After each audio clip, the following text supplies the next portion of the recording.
За 2 недели марта в травмпункт столицы Коми с ушибами и переломами обратились почти 300 человек. Виной тому весенняя гололедица. Резкие перепады температур добавляют хлопот не только медикам.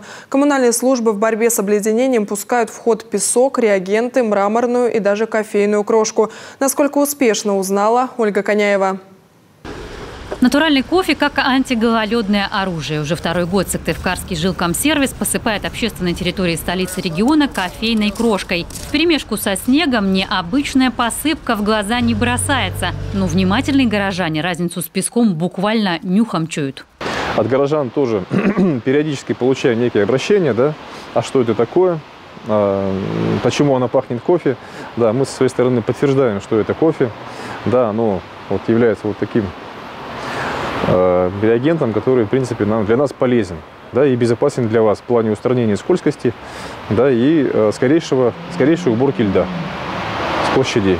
Это отбракованная в процессе измельчения кофейная крошка. По сути, отходы. С коммунальщиками ими делится сыктывкарское предприятие по обжарке зерен. Порядка 1 куба в год. Ароматную крошку применяют и в других городах страны. Кофейная крошка спасает от гололеда не хуже песка. Главное преимущество в том, что это экономически выгодный материал, бесплатный для коммунальщиков. А еще это прекрасное органическое удобрение для почвы. Экологи и агрономы одобряют нововведение. Это хороший вариант снижения отходов от производства кофе. При попадании в почву оно за определенный период времени разложится как органическое вещество и увеличит гумусовый слой. Ну, элементы питания определенные тоже в почву внесет. Также отход кофе обладает слабощелочной реакцией, соответственно, будет раскислять нашу почву.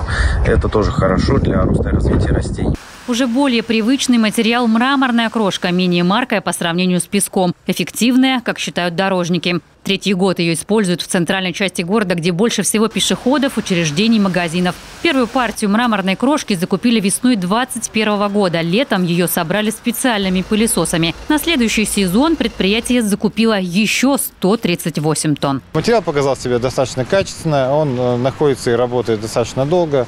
То есть вот сегодня мы можем наблюдать, что он находится в разных слоях снежного уплотненного снега, да, то есть, но вместе с тем свои фрикционные качества поддерживает и, так сказать, и задачи, которые мы на него возлагаем, он выполняет в полном объеме. Однако преимущество в борьбе с ледяной коркой остается за песко-соляной смесью. Есть и нормативы работы, и экономические факторы. Мраморную крошку в Коми не добывают, везут из Свердловской области вагонами. Логистика сложная. Стоимость выходит в 3 раза дороже привычных песка и соли. И все же этой зимой, отмечают горожане, песка на улицах стало меньше. В этом году, конечно, мы еще более разумнее относились к внесению этой пескосоли на улично-дорожную сеть. Да, и необходимости таковой было меньше. В прошлом году, в это же время, 18 марта, наше предприятие уже вывело 357 тысяч. В настоящий момент порядка 166. То есть вот такая разница, которая существенно показывает, что снега в этом году было поменьше. С приходом весны предприятие готовится к переоборудованию транспорта, раскрытию водопропускных труб, удалению воды с проезжей части. В планах мини-заводы для производства жидких соляных реагентов. Но для начала нужно найти источник финансирования. Ольга Коняева, Эдуард Фомичев, телеканал Юрган.